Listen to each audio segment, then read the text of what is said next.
मागच्या विषयामध्ये आपण काय बघितलं होतं, टॅक्स नावाचा टॉपिक सुरू होता. थोडंसं नीट लक्ष ठेवा. पहिल्या 5 मिनिटांमध्ये हा टॉपिक तुम्हाला आपण काय शिकलो होतो आणि आज आपल्याला प्रत्यक्ष कर बघायचे. एवढा इंटरेस्टिंग टॉपिक आहे. तो प्रत्यक्ष कर कोणते कोणते ते कसे रद्द झाले. सगळ्यात जास्त प्रश्न जीएसटी वर आहेत. तर जीएसटी कधी लागू झाला, तो कसा होता, काय होता, असे प्रश्न आहेत. अजिबात नाही. आता तुम्हाला एक लक्षात घ्या, आपल्याला ना जास्तीत जास्त पाठांतर वर्गातच करून घ्यायचं, बरोबर, हे लक्षात ठेवा. फर्स्ट थिंग, आपण कर नावाचा टॉपिक मागच्या 2 लेक्चरपासून सुरू केला. हे या टॉपिकशी संबंधित तिसरं लेक्चर आहे.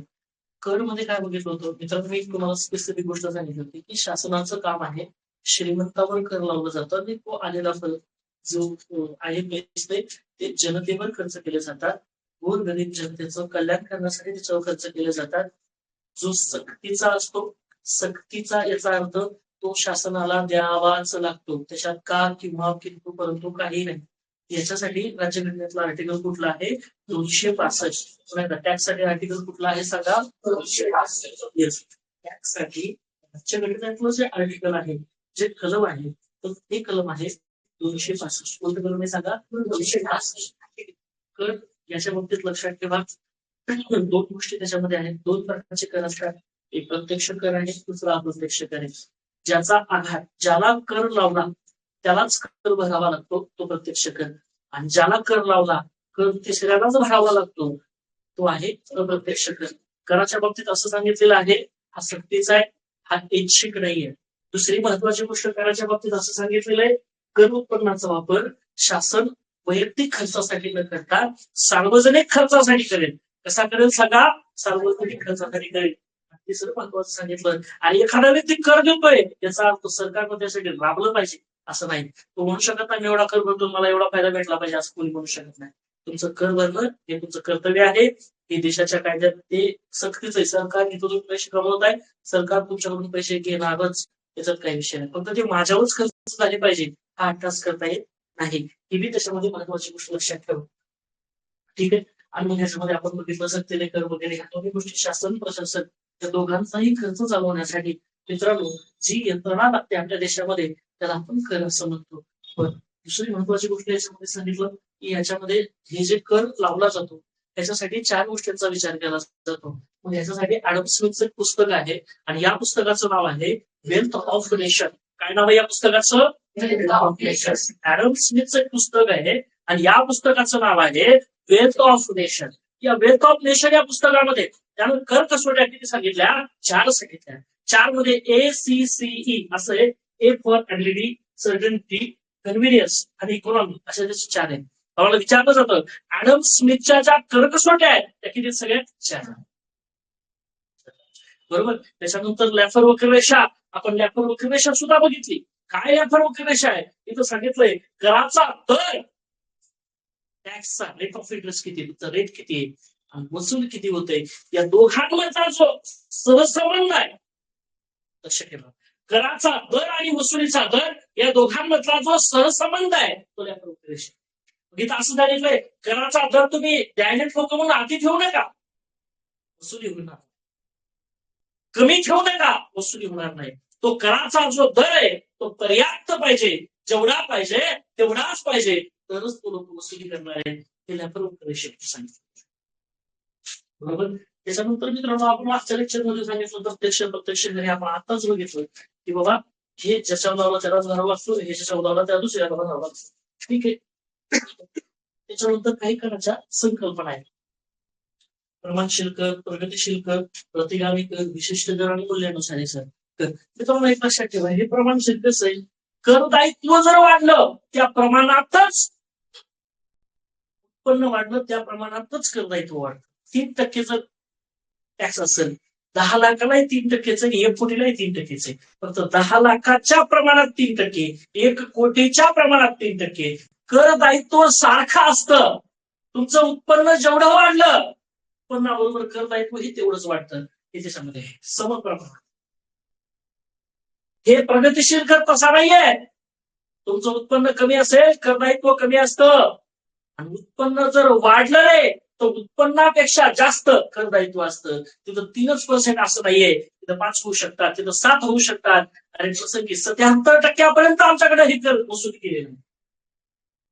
बरोबर. प्रतिगामी कर म्हणजे असं सांगितलं की या ठिकाणी लक्षात ठेवा तुमचं उत्पन्न कितीही वाढू द्या, करचं जे प्रमाण आहे ते जसं उत्पन्न वाढतं तसं ते कमी कमी होत जातं. म्हणजेच काय की इथे लक्षात ठेवा कर नाही तर उत्पन्नाचे प्रमाण कमी होत जातं.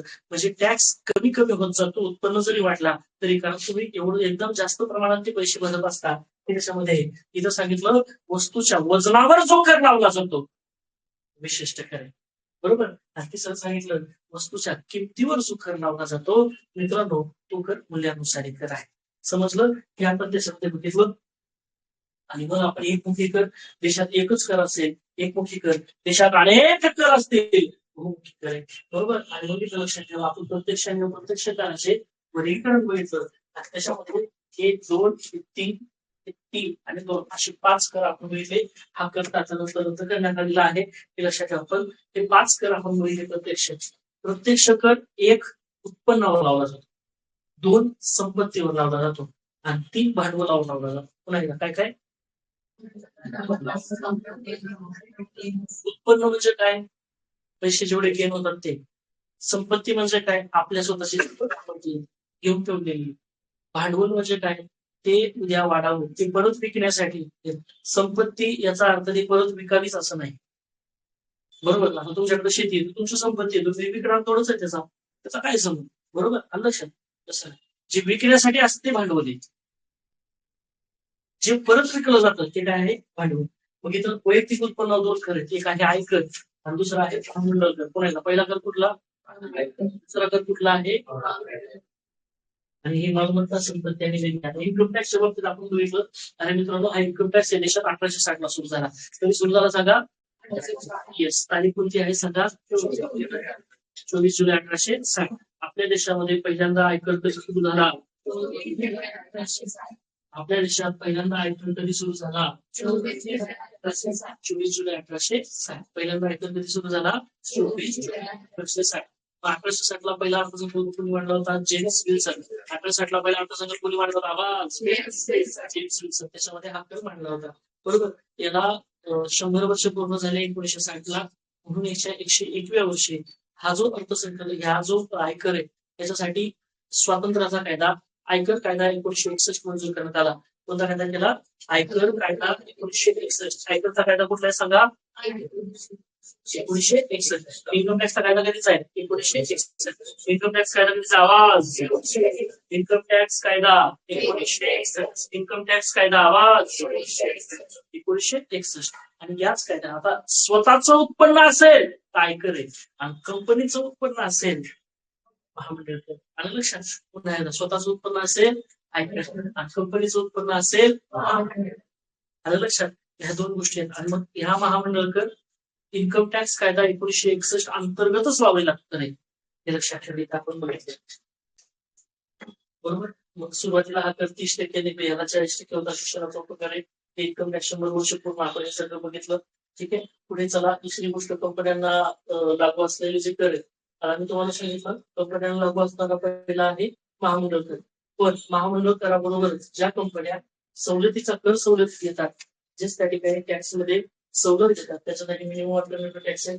ज्या कंपन्या कर्मचाऱ्यांना देऊन खर्च दाखवतात त्याच्यासाठी फ्रिंच बेनिफिट टॅक्स आहे.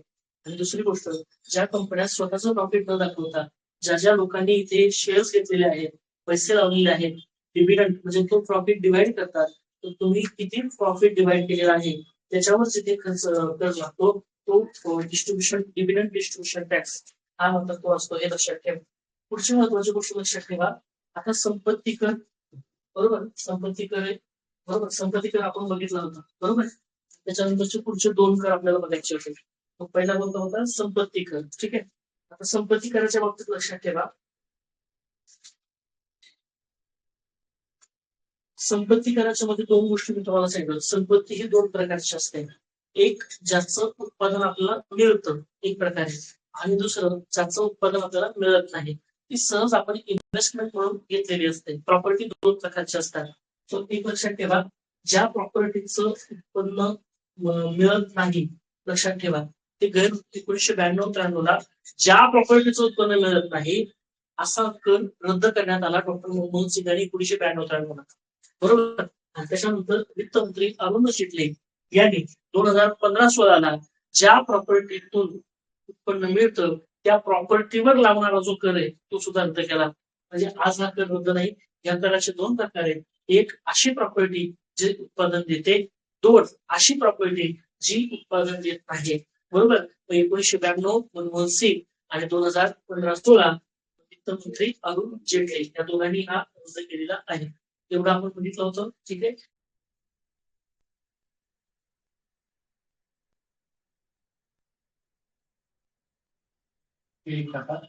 मालमत्ता कर्ज नंतर लिहून घ्या आपल्यास आणि समजून घ्या.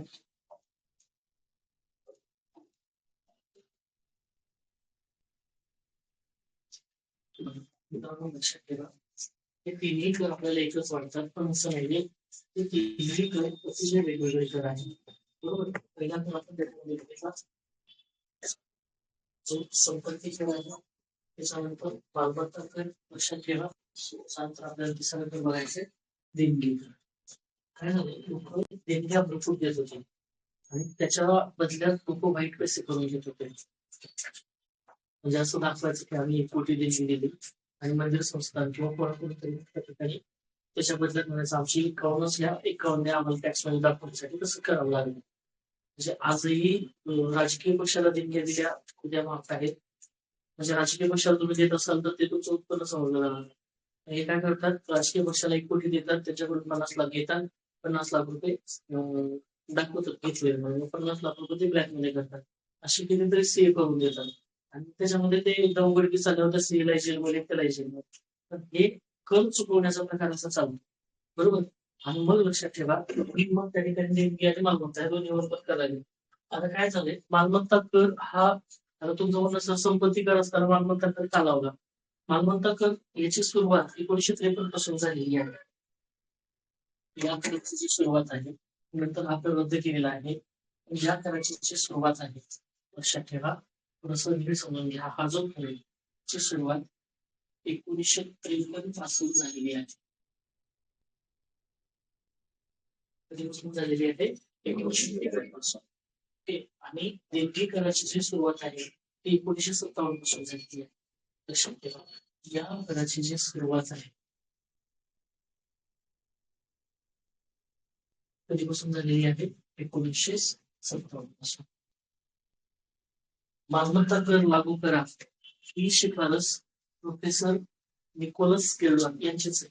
संपत्ती कर निकोलस केल्डर, मालमत्ता कर निकोलस केल्डर आणि देणगी कर निकोलस केल्डर. लक्षात आलं का. हा कर जो तुम्ही म्हणलास लक्षात ठेवा देणगी मालमत्ताच्या बाबतीत पण तेच येतात पण स्पेसिफिक उल्लेख कुठे आहे कुठे नाही. पण ह्या बाबतीत लक्षात ठेवा की प्रोफेसर निकोलस केल्डर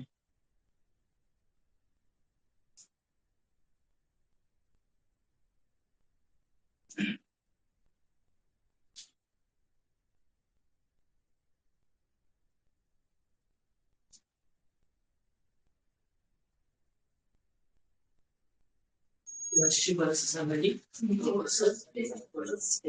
बरोबर यांची ही शिफारस आहे. ठीक आहे. एवढं समजलं सगळ्याला क्लिअर. हे थोडंसं महत्वाचं आहे. आता मालमत्ता कर कशावर लावला जातो. मालमत्ता कर हा याच्यावर लावला जातो. सगळ्यात महत्वाची जी गोष्ट वारसा हक्काने. बरोबर.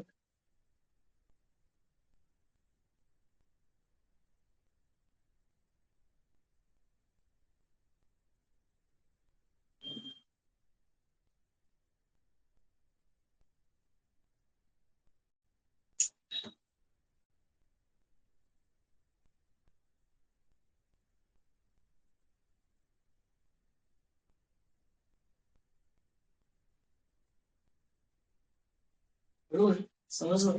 आता वारसा हक्क म्हणजे काय वडिलोपार्जित जी प्रॉपर्टी आहे तर ती प्रॉपर्टी काय असतं वडिलांची प्रॉपर्टी कोणाला मिळते तर मुलाला मिळते.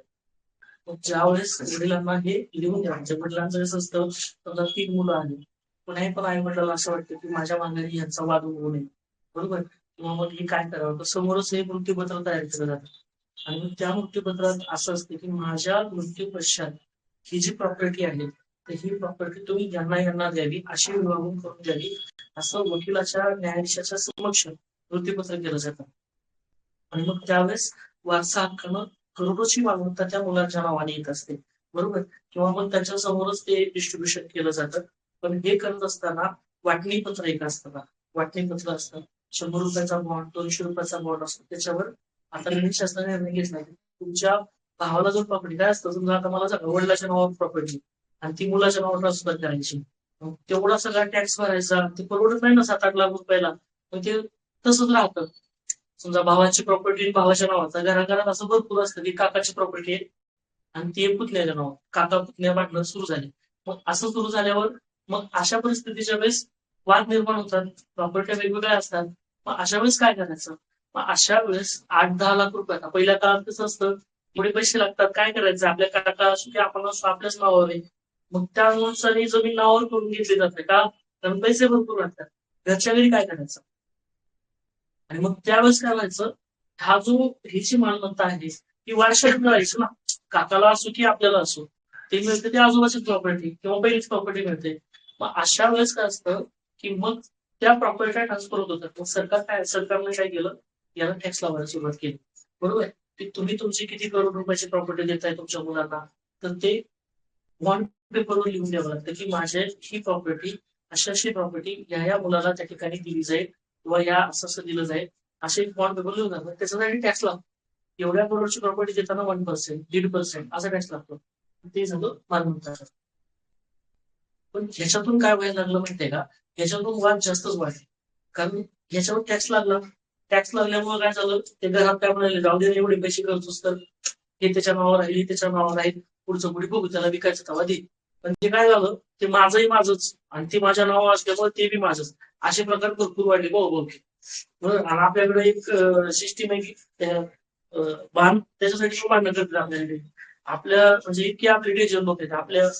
लक्षात तुम्ही तेच बघा, जे गुजराती मारवाडी लोक आहेत, ते त्याचा चुलत चुलत भाऊ जरी असला तरी ते त्याला सपोर्ट करतील. आणि आपल्याकडं आपलाच भाऊ कसा खड्यात जाईल, आणि आपलं तेच प्रयत्न, आपलं म्हणजे तेच असतं, त्याची त्याला दुसरं कोणाला न्यायाधीशाला जाऊ दे, त्या वकिलाला जाऊ दे, पण ह्याला येत नाही काही. ही मानसिकतेमुळे आपण मागे राहिलेलो आहे. याचं रिअलच आहे, बरोबर. भाऊ बंदकीचा वाद त्याच्यामुळे, पण तेच भाऊ भाऊ एकत्र राहिले तर दुसऱ्याची लाग होत नाही कोणाची, बरोबर. लक्षात नाही बाबा, ते एक आहे, त्याच्या मागे नाही लागायचं, बरोबर. कारण ते कधी एक होऊन काय नुकसान सांगू शकत नाही. ही जी भूमिका आहे ती भूमिका समाजात नाही वाढत होते, म्हणून वारसा हक्क, बरोबर, मिळणाऱ्या मालमत्तेवर हा कर लावला जातो. लक्षात, कोणता कर लावला जातो? मालमत्ता. कधीपासून लागू केला तो? 1963 पासून.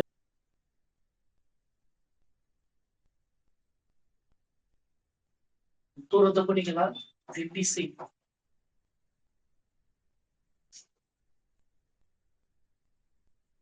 या अर्थाने सुरू केला, बरोबर. त्यानंतर हे वाद भरपूर वाढायला लागले आणि वडिलांची मालमत्ता जर मुलाच्या शेव जात असेल तर हे ट्रान्सफर व्हायला खूप मोठे प्रकरण होत आहेत. पण ही वारसा हक्क जो आहे तो रद्द केला. मग आता तेव्हापासून त्यांनी 1,000च्या बॉन्डवर, आता सरकारनं 100 रुपयाच्या बॉन्डवर केलं. आता वडिलांनी स्वाक्षरी केली की बाबा माझ्या माघारी मी आहे तोपर्यंत हे माझं असेल, माझ्या माघारी ह्याच्या असेल तर 100 रुपयाच्या बॉन्डवर ते लिहून दिलं, त्याचा शिक्का घेतला, अटेस्टेड करून घेतलं, नंतर ती प्रॉपर्टी जशाच तशी त्या मुलाच्या नावावर जाते. पण ते कधी अगोदर असताना, नंतर जिवंतपणी वडील बदलू शकतात, ते एक त्याच्यामधला विषय, बरोबर. बदलूच घालून वाटलं नाही नाही ह्याला द्यायची तर ते त्याला होऊ शकतो विषय. तर हे लक्षात ठेवा. पण ते 100 रुपयाच्या बॉन्ड, आता 100-200 रुपये म्हणजे एक ठीक आहे, चहाप्याला तेवढा खर्च होतो, पण मग हे रद्दच केल्यासारखं. कळलं का तुम्हाला? हे लक्षात ठेवा. समजलं? येस. मालमत्ता कर समजला. तो कधीपासून लागू केलाय? 1953 पासून, बरोबर. वारसा हक्काने मिळणाऱ्या मालमत्ता हक्क, बरोबर. आणि हक्क रद्द कधी गेला? कोणी केला रद्द? व्ही.पी. सिंग. कोणी केला रद्द हा? समजलं? ठीक आहे. आता हा कर, देणगी कर. देणगी कर म्हणजे काय? आमच्याकडे काय होऊ लागलं, उत्पन्न कमी दाखवण्यासाठी देणगी दिली. समजा तुम्हाला 5 कोटी उत्पन्न झालं तर 5 कोटी टॅक्स लागेल ना, 77% त्या सरकारला बरेपर्यंत मग जायचं देवस्थानला, तिथं देणगी देऊन टाकायची, देवस्थानच्या अध्यक्षाला सांगायचं मी देतोय, पण एवढी काय आम्ही देणार नाही, तुम्ही काय करा, याच्यातली अशी देणगी तिकडे घ्या म्हणजे आम्ही खर्च किती आम्हाला दुसरी अध्यक्ष मंदिर देवस्थान अध्यक्ष खुश, देवस्थान खुश, आणि मग इकडे सरकार नाखुश. बरोबर, असं होऊ शकतं. म्हणून मग देणगी कर सुद्धा त्या ठिकाणी रद्द केलेला आहे. अटल बिहारी वाजपेयीचं सरकार होतं, भाजपचं सरकार होतं. मग त्यावेळेस हे यांचं असं झालं की आम्हाला देवस्थानला खूप देणग्या द्यायच्या, पण टॅक्स लागत आहे. मग यशवंत सिन्हा अर्थमंत्री होते.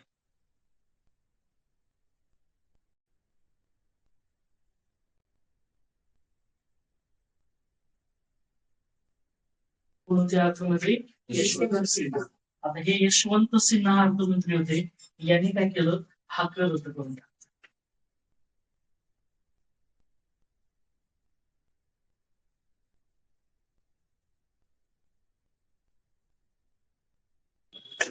हे कर लावले कधी आणि रद्द कधी केले? तिन्ही कर लावलेले आणि रद्द सुद्धा केले. कळालं? हे त्याच्यामध्ये लक्षात ठेवा. ह्या कराच्या बाबतीत जर म्हणलं तर ही शिफारस होती मनमोहन सिंगांनी मग हे लक्षात ठेवा. उत्पादन हे मनमोहन सिंगांनी रद्द केला 92-93 ला. 2015-16 त्याने रद्द केला. पुढे हा लागू केला 53 ला, रद्द केला 1985 ला. हा लागू केला 57 ला, रद्द केला 58. आता एक कसं लक्षात ठेवा हे बघा, जिथं संपत्ती येत तिथं मनमोहन सिंगांना आरोप घेतली घ्या. तर मनमोहन सिंगांमध्ये देशाची संपत्ती वाढलेली 1991. बरोबर, आणि अरुण जेटली आता 2015 ते एक जायचं. इथं लक्षात ठेवा मालमत्ताच्या बाबतीत व्हीपी सिंग इज किंग लक्षात ठेवा. ठीक आहे, मालमत्ता वरचा हक्क, ज्याच्याकडे प्रॉपर्टी तो काय झाला की, बरोबर, सिंग इज किंग लक्षात ठेवायचं. भाऊ भाऊ किती वाटले याच्यामुळे असतं सगळ्यात जास्त लक्षात ठेवा. बरोबर, आम्हाला कमी दिलं कमी लक्षात ठेवा. कोण नाव काय? किती बी द्या ते राहतच तसं. त्याच्यानंतर इकडे देणगी कोणी रद्द केली? कोणी रद्द केली? यशवंत लक्षात, यशवंत सिन्हा म्हणजे बीजेपीचे म्हणायचं. बरोबर, आता ह्याच्यात आपल्याला पक्षाचा काही संबंध नाही, आपण कोणाचे नाही, काही नाही. फक्त आपण एवढंच लक्षात धरायचं, देणगी अजून द्या, तुम्हाला कर लागणार नाही. हे यशवंत सिन्हा. कळलं का? कोणी रद्द केलं काही तर कन्फ्युजन होऊ शकतं, तर हे काढण्यासाठी महत्वाचं आहे. आता हेडिंग टाका, अप्रत्यक्ष कर. कोणता कर?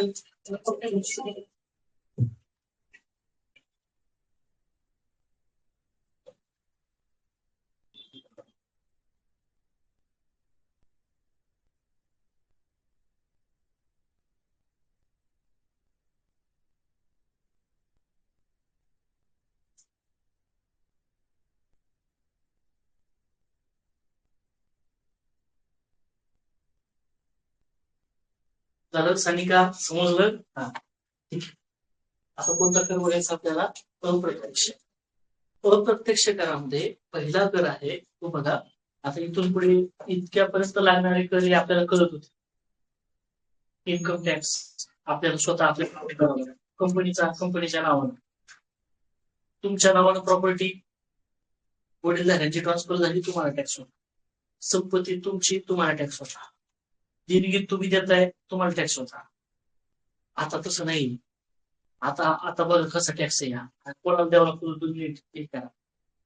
आता पहिला आहे अप्रत्यक्ष कर.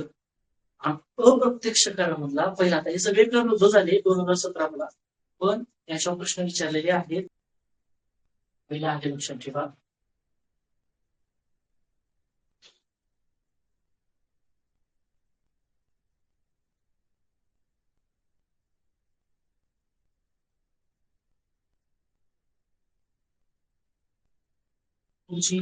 तुम्ही जी परीक्षेची तयारी करताय त्याचं पद आहे ते कर वसूल करणे.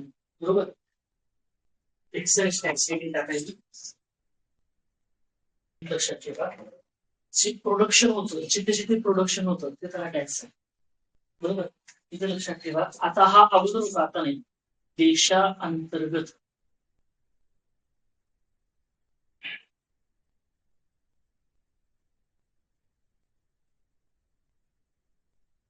निर्माण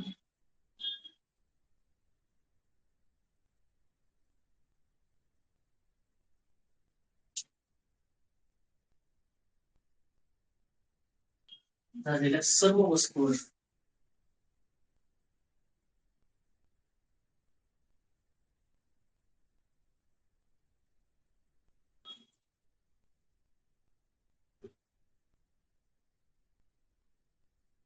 म्हणजे जिथे जिथे प्रोडक्शन आहे तिथे तिथे हा कर लावला जातो. आता तुमचं म्हणणं असेल सर, ह्या वस्तू विकल्यावर कर लागतो का विकल्याच्या आधी? ती वस्तू विको नाहीतर न विको, प्रोडक्शन जेवढं केलं त्याच्यावर तेवढा टॅक्स लागणार असतो. बरोबर. खऱ्या अर्थानं लागणाऱ्या टॅक्सच्या टप्प्यावरचा पहिला टॅक्स हा होता. बरोबर. प्रोडक्शनवर. आता हे जे टॅक्स आहेत एक्साइज, दोन प्रकारचे टॅक्स असतात. एक लक्षात ठेवा, एक आहे केंद्रीय अबकारी कर, दुसरा आहे राज्य अबकारी कर. स्टेट एक्साइज टॅक्स तुमची आहे ती state excise tax, central excise tax, state excise tax, दोन प्रकारचे कर आहेत.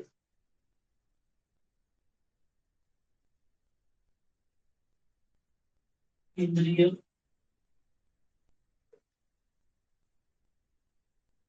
अबकारी कर आणि दुसरा आहे राज्य अबकारी कर.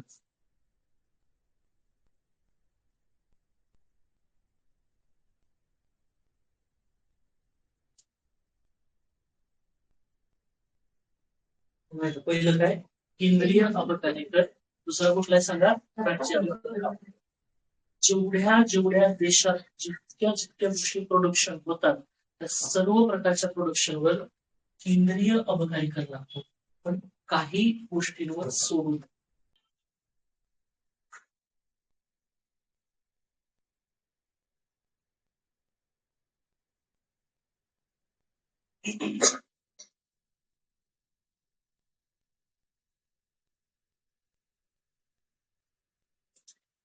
ह्या गोष्टीच्या निर्मितीवर राज्य अबकारी कर. बरोबर. आता हे ड्रग्स ड्रग्स मेडिकलच्या ज्या गोळ्या असतात, बरोबर, त्याच्यामध्ये जे काही मेडिकल पर्पज ड्रग्स वापरले जातात ते आहे. बरोबर. त्याच्या जे प्रोडक्शन ते आहे मादक द्रव्य आणि सौंदर्य प्रसाधन. म्हणजे जे दारू आणि याच्या संबंधीचं जे आहे तुम्ही बघत असाल त्याच्यावर म्हणजे सरकारचं तर मला कळत नाही, आरोग्यावर एवढे पैसे खर्च केले जातात. माझा प्रश्न असा आहे, विचार करा, सरळ सरळ आहे की आज आपल्या देशामध्ये जर तुम्ही बघत असाल तर त्या दारूमुळे जे काही लिव्हरचे प्रॉब्लेम होतात, म्हणजे त्याला दारूमुळे लिव्हरचा प्रॉब्लेम झाला तर तुम्ही राजीव गांधी आरोग्य विमा देता, तिथे 4 लाख खर्च करता, त्याच्या जीवनभराच्या कमी त्याच्यातून तुम्ही ते हे चालू ठेवून असं तुम्ही त्याच्यावर टॅक्स लावून त्याच्यातून 40-50 लाख रुपये घेता. माझं म्हणणं हे बंदच का करत नाही सर? बरोबर. पण तुम्ही एका बाजूला हे करता, आरोग्यावर पैसे खर्च करता, आणि दुसऱ्या बाजूला आरोग्य, समाज, मानसिकता, किती सामाजिक असंतुष्ट, ज्या घरामध्ये व्यसनाधीनता आहे त्या घरामधली मानसिकता चांगली नसते. त्या घरामध्ये सतत वाद, सतत सगळ्या गोष्टी असतात त्या घरामध्ये. मग अशा सर्व गोष्टीला हे सरकार खतं पाणी देत असतं. तुम्ही बघा कोविडच्या वेळेस किराणा दुकानं तिथं बंद होते आणि ही दुकानं चालू केली. अशी किती भयानक परिस्थिती आहे विचार करा. मग ही जी गोष्ट आहे, एकाकडे सरकार आरोग्यावर पैसे खर्च करतं आणि दुसऱ्या बाजूला ही अशा ठिकाणी कोण हे करतं ह्याच्यावर टॅक्स लावायचं काम कोणाचं? स्टेट गव्हर्नमेंटचं. तो जो आहे तो एक्साइज टॅक्स. कुठला विभाग आहे? सगळा एक्साइजचा विभाग. बरोबर. म्हणजे इव्हन जर या बाबतीत जर बघितलं, मध्यंतरी पुण्यामध्ये रात्री 12-1 वाजता खूप मोठा ऍक्सिडेंट झाला होता. बरोबर. तर येस, तो पोर्शे अपघात झाला होता. त्यावेळेस त्याची ती लिस्ट आली होती, त्यावेळेस ते सगळे रात्री चालू होते ते, त्यावेळेस त्याची लिस्ट आली होती, तर करोडो रुपयाचे व्यवहार अगोदर त्या अधिकाऱ्यांबरोबर झालेले. तुम्ही इकडे येऊ ना. चुकीचं आहे. एखाद्याने रात्री ड्रिंक करून गाडी चालवली, सामान्य माणूस जात असेल, कुठं दवाखान्यात जात असेल, काम करून जात असेल, तर काही कशाच्या बाबतीत असू शकतो, इमर्जन्सी मध्ये पडला असेल, आणि अशा चांगल्या माणसाला जर धडक दिली तर त्याचं आयुष्य, अहो त्याच्या अख्खं कुटुंब रस्त्यावर आलं ना. बरोबर. मग लक्षात ठेवा, पण या बाबतीतचा आपल्यासाठी विषय झाला शोषण. तर त्या बाबतीत लक्षात ठेवा, सगळ्या प्रोडक्शनवर सेंट्रल गव्हर्नमेंट टॅक्स लावतं, पण याच विषयाच्या बाबतच्या प्रोडक्शनवर टॅक्स लावण्याचं काम स्टेट गव्हर्नमेंट करतं. त्याला स्टेट एक्साइज ड्युटी असं. बरोबर. मग यांचं प्रोडक्शन कुठे होतं आणि ते टॅक्स आहे का, टॅक्स पेबल आहेत का, बरोबर. आणि सरकारला याच्यातून सर्वात जास्त कर मिळत असतो, तेव्हा टॅक्स सुद्धा खूप असतो. लक्षात घ्या, ज्येष्ठ हे सरकारनं स्वतंत्र ठेवलेलं आहे. आलं लक्षात. आणि सरकारचा हेतू असतो की बाबा हे होईल, परंतु या ठिकाणी लक्षात ठेवा की हे जे मादक ड्रग्ज सौंदर्य प्रसाधन आहे यांना लावणारा जो टॅक्स आहे तो एक्साईज मध्ये येतो. समजलं, एक्साईज टॅक्स मध्ये येतो. हे प्रोडक्शन जिथे मग ते त्या ठिकाणी सेलचा विषय वेगळा आहे. पण ते जे आहे इथं जे काही निर्मिती झाली एखाद्या, आता ही पेन आहे, पेनच्या प्रोडक्शन फक्त या 3 विषयाच्या बाबतीत जे प्रोडक्शन आहे त्याच्या बाबतीत टॅक्स लावण्याचा जो अधिकार आहे तो स्टेट गव्हर्नमेंटला आहे. ते राज्य शासनाचे विभाग आहेत, याच्यातून आलेले पैसे राज्य सरकार घेतं, बाकीच्या सगळ्यांचं आलेलं प्रोडक्शनचे पैसे सेंट्रल गव्हर्नमेंट घेते, हे लक्षात ठेवा. बरोबर. फक्त ह्या तिघांना टॅक्स लावण्याचा अधिकार एक्साईजचा स्टेट गव्हर्नमेंटला आहे. पण ह्या देशामध्ये ह्याच्याशिवाय इतर जेवढ्या वस्तू आहेत तेवढ्या सर्व वस्तूवर टॅक्स लावण्याचा अधिकार हा सेंट्रल गव्हर्नमेंटला आहे, लक्षात ठेवा. आता त्याची महत्वाची गोष्ट लक्षात ठेवा मित्रांनो, मग सेंट्रल गव्हर्नमेंटचे 3 पद्धतीच्या गोष्टी होत्या. पहिलं होतं सेंट्रल गव्हर्नमेंटनं टॅक्स लावला होता एक्साईज अंतर्गत मॅनवॅट. सेंट्रल गव्हर्नमेंटचा एक्साईज पहिला कुठला आहे सांगा, मॅनवॅट. बरोबर. मग ह्याच्यामध्ये मॅनवॅट, मोडवॅट, मॅनवॅटचं नंतर मोडवॅट झालं, मोडवॅटचं झालं, मोडवॅटचं नंतर सेनवॅट झालं. अशा पद्धतीने सेंट्रल गव्हर्नमेंटचा एक्साईज हा बदलत गेला. मग त्याच्यातलं पहिला आहे सगळ्यात टप्प्याटप्प्याने लागू झालेले आहे.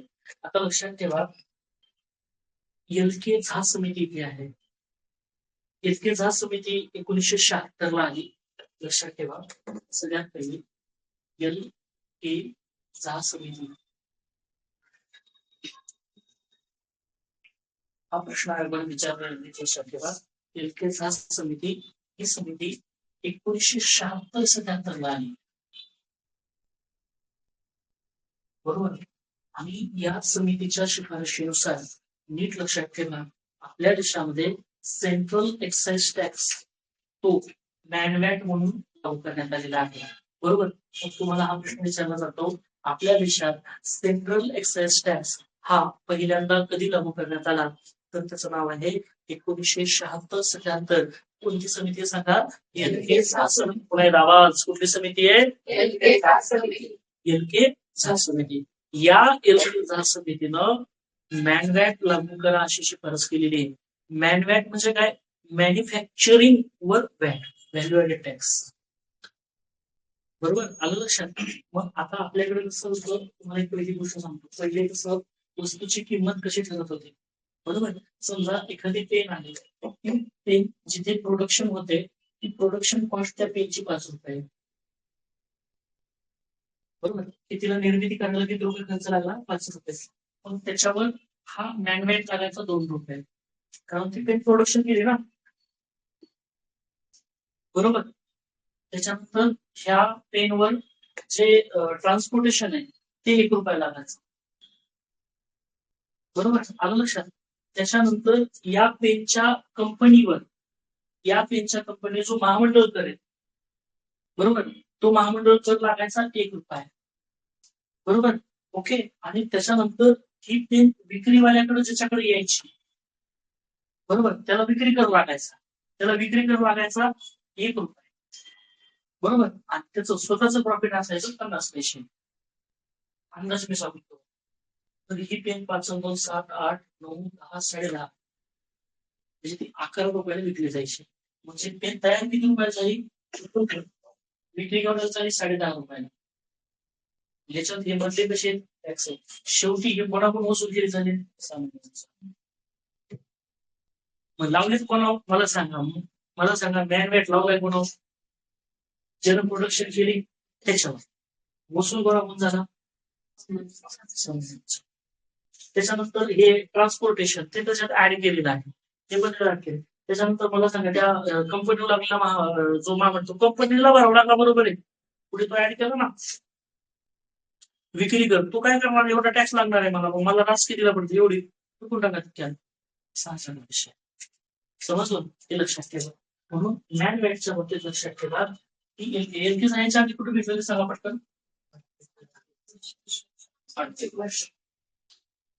1 जानेवारी पासून आर्थिक वर्ष साजरा करा. 1 जानेवारी ते 31 डिसेंबर हे सांगणारे कोण आहेत?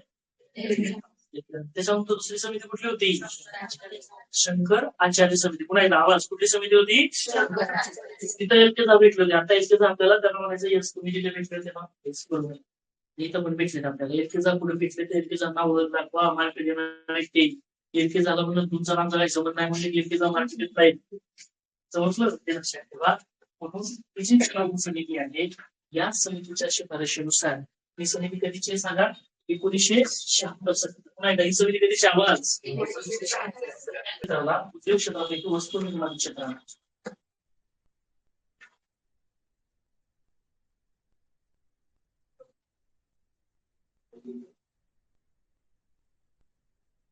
कोणतं क्षेत्र आहे सांगा?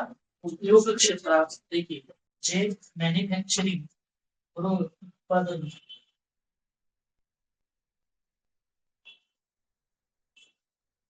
बरोबर उद्योग क्षेत्रातलं जे मॅन्युफॅक्चरिंग क्षेत्र आहे बरोबर या मॅन्युफॅक्चरिंग क्षेत्रामध्ये लक्षात ठेवा यांना मग व्हॅट लागू करण्याची शिफारस करण्यात आली.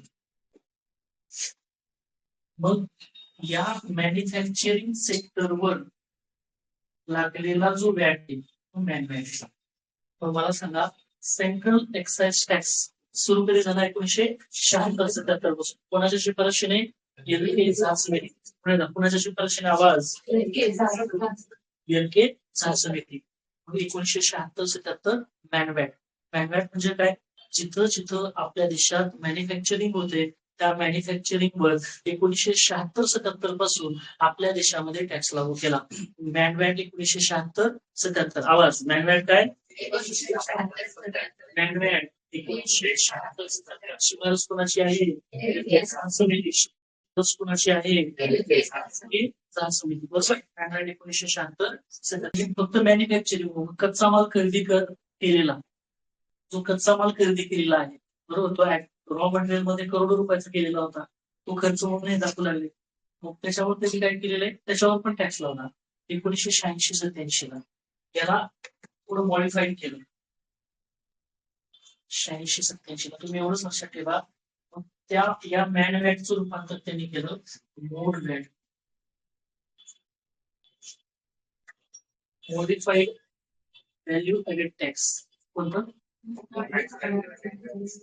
1976-77 ला कोणता व्हॅट आहे?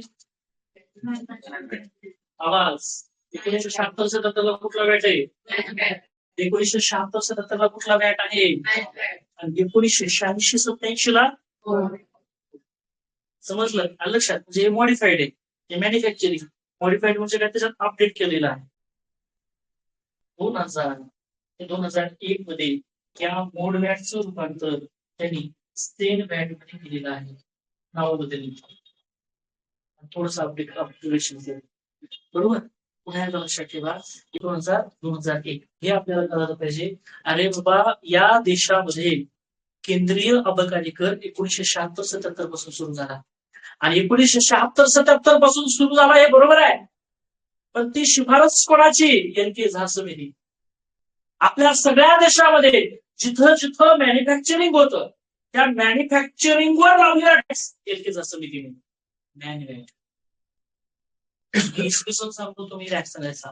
1976-77 1976-77 1976-77 1986-87 मॅनवॅटचं रूपांतर मोडवॅट.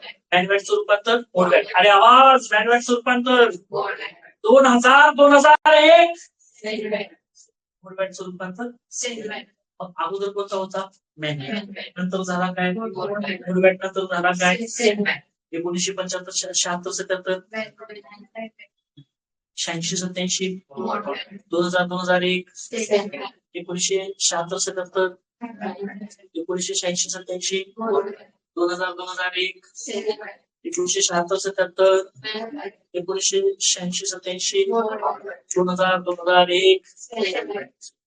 तर हे सुरू पण केलंय 1976. समजलं? लक्षात. हे सुरू कोणी केलं? फ्रेंच समिती 1976 साली. कळालं एवढं सगळ्यांना? बरोबर. मित्रांनो ही गोष्ट सगळ्यांनी लक्षात ठेवा. महत्वाचे मी पुन्हा एकदा सांगतो. काही नेमका विषय होता थोडंसं लक्ष द्या. मित्रांनो आपण जो बघतोय तो अप्रत्यक्ष कर बघतोय. या अप्रत्यक्ष कराला पहिला कर आपण बघतोय एक्साइज टॅक्स. याला अबकारी कर असं म्हणतात. त्याचं दुसरं नाव आहे उत्पादन कर. काय आहे? या देशामध्ये जिथं जिथं प्रोडक्शन होतं त्या सर्व प्रकारच्या प्रोडक्शनवर लागलेला कर आहे. बरोबर. आणि मग ह्याच्यामध्ये ह्याचे कर हे दोन प्रकारचे आहेत. एक केंद्रीय अबकारी कर, दोन राज्य अबकारी कर. एक काय सांगितला? दुसरा कुठला आहे? राज्य अबकारी कर. मग आता मला सांगा फक्त तीनच विषयावर राज्य एक्साइज टॅक्स लावू शकतो. तिघांच्याच प्रोडक्शनवर राज्य टॅक्स लावू शकतं. एक मादक द्रव्य, बरोबर. दुसरं सौंदर्य प्रसाधने आणि तिसरं जे आहे येस ड्रग्स. ह्या तिघांवर, बरोबर. या तीन गोष्टीवर त्या ठिकाणी लक्षात ठेवा. या ठिकाणी राज्य शासन कर लावू शकतं आणि बाकीच्या सर्व प्रोडक्शनवर जे टॅक्स लावू शकतं ते सेंट्रल गव्हर्नमेंट. मग हा टॅक्स सुरू कधी झाला? हा टॅक्स या देशामध्ये सुरू झाला 1976-77 ला. 1976-77 ला एलकेचा समिती आली.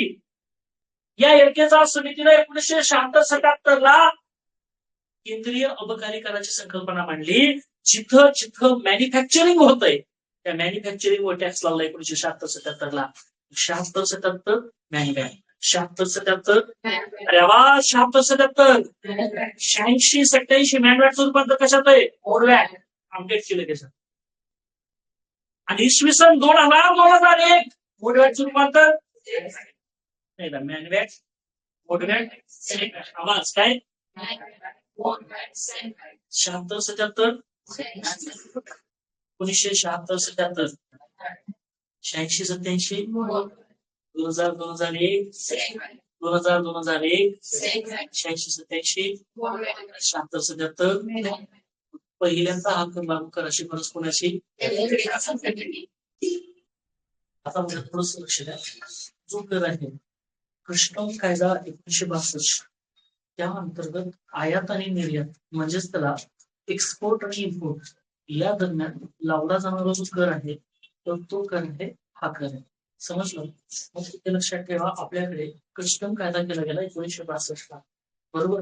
या कराची तरतूद लक्षात ठेवा. पहिला पॉईंट आधी समजून घ्या पूर्ण.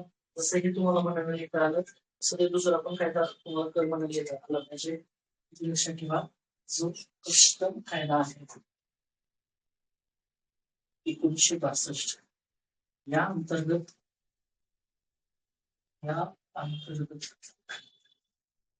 या कराची तरतूद, बरोबर. कस्टम कायदा त्या ठिकाणी कस्टम जो कायदा आहे हा कस्टम कायदा 1962 या अंतर्गत या कराची तरतूद आहे. जसं तो मॅन्युफॅक्चरिंग वर लावला जातो तसं हा कशावर लावला जातो? या देशाच्या सीमेमध्ये येणाऱ्या आणि सीमेतून बाहेर जाणाऱ्या म्हणजेच काय आयात आणि निर्यातीवर हा कर लावला जातो. लक्षात ठेवा. हा जो कर आहे सीमा कर कशावर लावला जातो? आयात. एक्सपोर्ट आणि इम्पोर्ट यावर हा कर लावला जातो. म्हणून लक्षात ठेवा आयात आणि निर्यात. लक्षात ठेवा यावर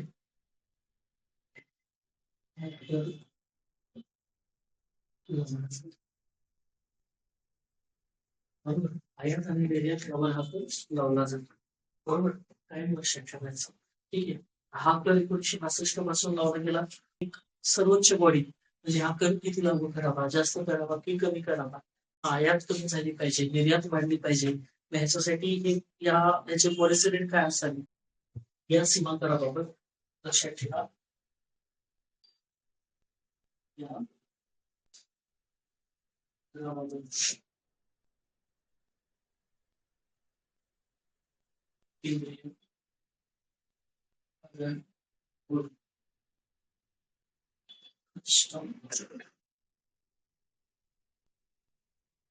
या कालावधीत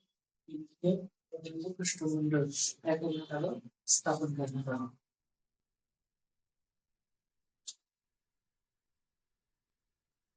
हे काय करतो, आयात कर वाढवला पाहिजे की कमी केला पाहिजे, निर्यात कर वाढवला पाहिजे की कमी केला पाहिजे याचा आढावा घेतो. वेळोवेळी त्याच्यात बदल करतो. का? कारण हे एक मंडळ आहे. काय माणसाला हे मंडळ हे काय करतो, मग एक ही बॉडी आहे जे 10 लोकांची बॉडी आहे, ते काय करतो, एक्सपोर्ट आणि इम्पोर्ट हे वाढलं पाहिजे की कमी झालं पाहिजे याबाबत ही गोष्ट करत असते. एवढं समजलं तुम्हाला? समजलं?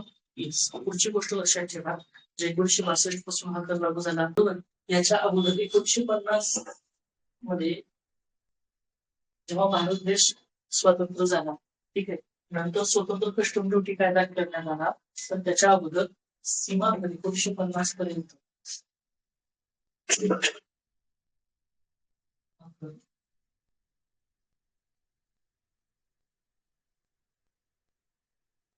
इम्पॉर्टंट.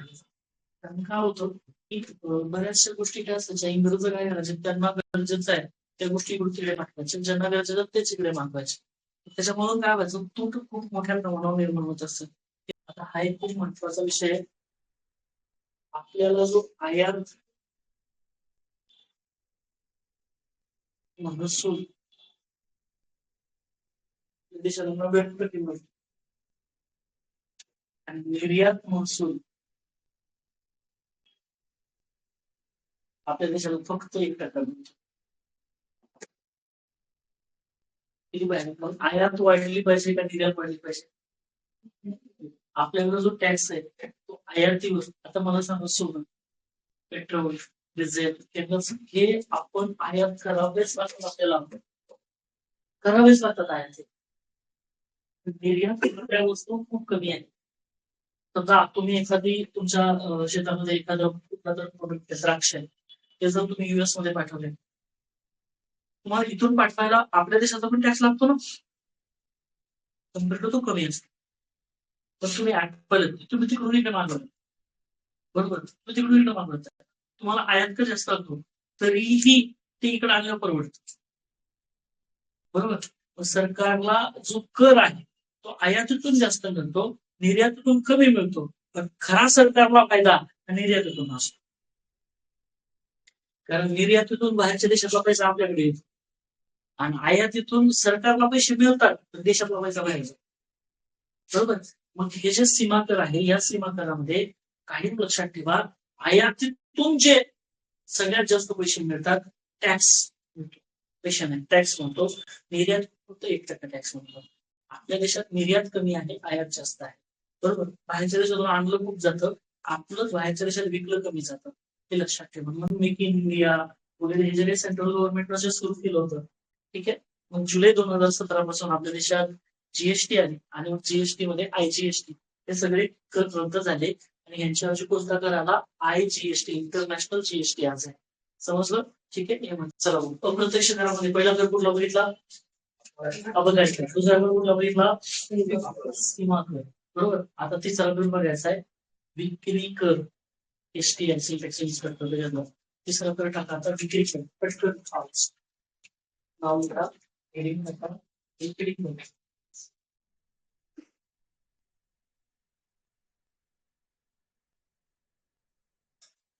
टॅक्स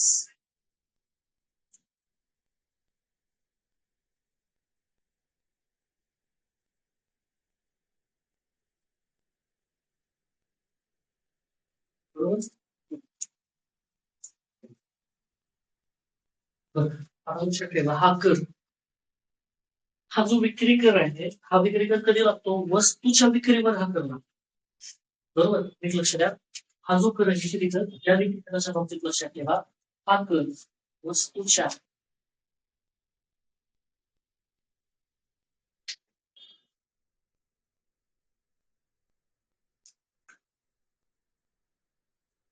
कशावर लागतो, हा कर सांगा, वस्तूच्या. एवढं समजलं? हे कर 2 प्रकारचा कर असतो मित्रांनो, केंद्रीय विक्री कर आणि राज्य विक्री कर. हा कर 2 प्रकारचा कर असतो, त्याच्यामध्ये लक्षात ठेवा, पहिला कर आहे केंद्रीय विक्री कर,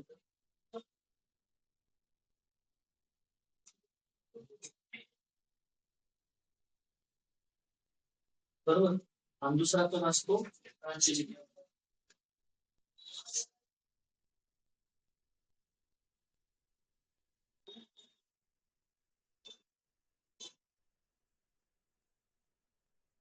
बरोबर.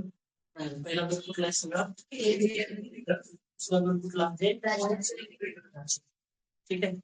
हा स्टेट सेल टॅक्स असतो त्याच्यातच एसटीआय नावाचं पोस्ट असते सेल टॅक्स इन्स्पेक्टर. आता तो जीएसटी ऑफिस आहे त्याचं नाव बदललंय आता एसटीआयचं बरोबर. तर हे जे पहिलं जी एसटीआय पोस्ट होती एसटीआयचं नाव आहे सेल टॅक्स इन्स्पेक्टर. हा टॅक्स गोळा करणारा अधिकारी बरोबर. किती विक्री झाली आणि त्या विक्रीचे खरंच त्यांनी पैसे भरलेत का हे तपासणारा अधिकारी एसटीआय असतो बरोबर. जे बऱ्याच मुली एसटीआय साठी प्रिपेअर करतात कारण ते ऑफिशियल काम असतं पब्लिक कॉन्टॅक्ट खूप कमी असतो आणि ते सगळं कॉम्प्युटर असतं ते हाताळाचे लोक करतात सगळे खूपच त्या ठिकाणी उलाढाल मोठी असते तरच एसटीआयच्या संपर्कात असतात ते विषय ठीक आहे. तर मग इथे पुण्यामध्ये जीएसटी भवन आहे बघा पोलीस स्टेशनच्या तिथे तुम्हाला माहित पाहिजे की तुम्ही भविष्यात ते जे जातात तिथे काय जीएसटी भवन आहे त्या जीएसटी भवन मध्ये साधारणतः कमीत कमी 2000 एसटी असतील 1000-2000 एसटी असतील जीएसटी भवनला पोलीस स्टेशन तिथं ऑफिस आहे. आणि एसटीआय ही एक गोष्ट अशी आहे की तुम्हाला डिस्ट्रिक्ट वाईज मिळू शकतो तुमचा समजा एखादा डिस्ट्रिक्ट असेल तर त्या डिस्ट्रिक्टला सुद्धा तिकीट पोस्ट मिळते तुमचा जो डिस्ट्रिक्ट आहे आता पुणे ज्यांना पुणेच पाहिजे तर ते पुण्यात म्हणजे जास्तीत जास्त प्रेफरन्स मुंबई आणि पुणे या दोन्ही आणि डिस्ट्रिक्ट लेवलला मग 10-15-20 असे एसटी असतात. पण पुणे विभाग छत्रपती संभाजीनगर विभाग नागपूर विभाग या ठिकाणी खूप मोठे आहेत पण त्याच्यात ते जास्त आहे बरोबर. एसटीआय हे प्रिफर का करतात कारण एक तर पुणे मिळतं आणि म्हणजे बऱ्याच जणांचं होमटाऊन इथं असतं बऱ्याच जणांना पुणेच पाहिजे असतं तर ते एसटीआय साठी ते प्रिफर करतात. आणि मग ते ऑफिशियल काम असतं खूप ऑफिशियल काम असतं एकदम बाकीचं काही नसतं तुम्हाला एक डेस्क वगैरे या सगळ्या गोष्टी असतात. आपल्याकडे एक एसटीआय आपल्या विद्यार्थ्यां याच्यामधल्याच आहे त्यांना पण आपण भविष्यात बोलूया जेणेकरून एसटीआयचं काम करतात मेन्स नंतरच्या स्ट्रॅटेजी असतात तुमच्या करायला ही सगळी लोक असतात त्यावेळेस पण मात्र नाही का तुम्हाला त्यांचं कामाचं स्वरूप काय कशा पद्धतीचं असतं त्याचं नेमक्या पद आणि जबाबदारी कशा असतात त्याच्याबद्दल पण एक प्राथमिक माहिती आपण देण्याचा प्रयत्न करू त्यांच्या मार्फत ठीक आहे. तर हे जे राज्य विक्री करेल टॅक्सेशनच्या म्हणून मग एम्बसी त्याला जागा आहे असिस्टंट एएसडी कारण मंत्रालयातलं खूप खूप मोठं पद आहे ते मंत्रालय ते चालू शकत नाही ते पद एसटी आहे ते टॅक्स आता जीएसटी आहे जीएसटी म्हणजे शासनाला महसूल मिळून देणार पद आहे.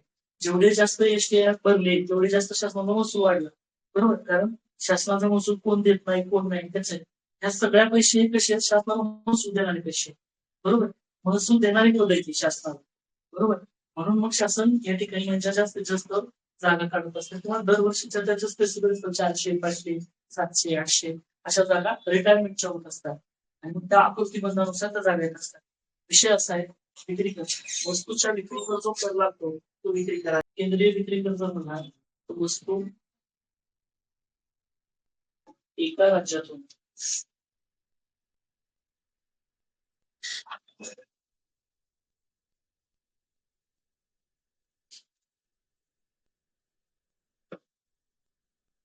वस्तू जी आहे ती एका राज्यातून दुसऱ्या राज्यात बरोबर जेव्हा विक्री केली जाते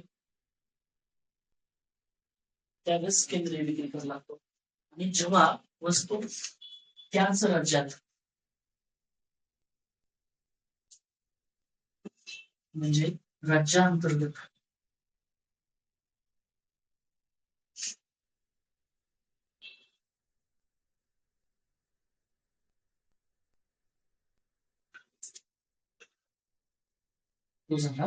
राज्य समजलं लक्षात सेल टॅक्स असतो किती विक्री आहे किती दाखवलेली आहे त्याच्यात काही तफावत आहे का हे त्याच्यामध्ये असतं बरोबर. सगळ्यात पहिले नोटीस येते इन्कम टॅक्सची इन्कम टॅक्स सेल टॅक्सला कळवतो सेल टॅक्स मग हे सगळेजण एकत्र येतात दाट टाकतात हे लक्षात ठेवा मग त्याचं इन्कम टॅक्स किती आहे एवढी विक्री झाली तर एवढं प्रॉफिट आहे एवढं प्रॉफिट तर दाखवलं की एवढं कमी दाखवलं तर मग गुन्हा कसा दाखल झाला बरोबर. हे असले 40-50 जण एकदाच सगळे एसटी ते सगळे घरातल्या लोकांना जो बाहेर काढतात आणि सगळे कागदपत्र काढतात त्याच्यात बरोबर. ते इन्कम टॅक्सची धाडपण नाही डेंजर काम तर त्याच्यामध्ये ते एकच आहे की मागच्या 4 वर्षात मग सगळं टॅक्स काढतात मग सगळे हिशोब करायला ही एसटी लोक असतील किती काय किती अमाऊंट आहे प्रत्येक किती प्रॉपर्टी असू शकते त्याचा अंदाज किती आहे दाखवलंय किती कर भरलाय किती कर ह्या सगळ्या ज्या गोष्टी आहेत त्या सगळ्या गोष्टी ते असतात 2005 पासून की राज्य विक्री कर जो आहे त्याचं जे रूपांतर आहे तर ते व्हॅल्यू ऍडेड टॅक्स मध्ये झालं होतं वॅट. वॅट वॅट लागला वॅट. तर राज्यांतर्गतची विक्री आहे ती वॅट असायची. वॅट आपल्या देशात कधीपासून लागू झाला? आपल्या महाराष्ट्रात 2005. हा राज्याचा आहे ना, बरोबर. 2005 पासून वॅट आहे. आता जीएसटी असं सगळंच केलं. सीमा कर भी गेला, अबकारी कर भी गेला, हा बी केलं. परंतु हे वेगवेगळ्या सुट्या अशी होती. 2005 पासून मग व्हॅल्यू ऍडेड टॅक्स ही प्रणाली त्या ठिकाणी लागू करण्यात आली होती. म्हणजे विक्री कर वस्तूच्या विक्रीवर लावला जातो. 2 प्रकारचा असतो, केंद्रीय विक्री कर, राज्य विक्री कर. केंद्रीय विक्री कर हा राज्यात विकल्यावर लागतो. राज्याच्या अंतर्गत ज्याची विक्री केली जाते तो राज्य विक्री कर. राज्याच्या अंतर्गत ज्याची विक्री केली जाते तो कोणता कर आहे सांगा? राज्य विक्री कर. राज्याच्या अंतर्गत ज्याची विक्री केली जाते तो आहे राज्य विक्री कर. समजलं? आणि मग हा राज्य विक्री कर त्याच्या म्हणजे त्याचं 2005 ला याच कराला वॅट मध्ये रूपांतर केले गेलेलं आहे. Value added tax. कधीपासून? 2005 पासून. आवाज कधीपासून? 2005 पासून. ठीक आहे. येस. त्याच्यानंतरचा एक कर आहे तो सेवा कर. आता आपल्याला या टॉपिकचा शेवटच्या टप्प्याकडे आहे. सेवा कर, व्हॅल्यू ऍडेड टॅक्स, बरोबर, आणि त्याच्यानंतर जीएसटी. अशा 3 महत्वाच्या ज्या गोष्टी आहेत त्या आपल्याला उद्याच्या लेक्चरला बघायच्या आहेत. बरोबर.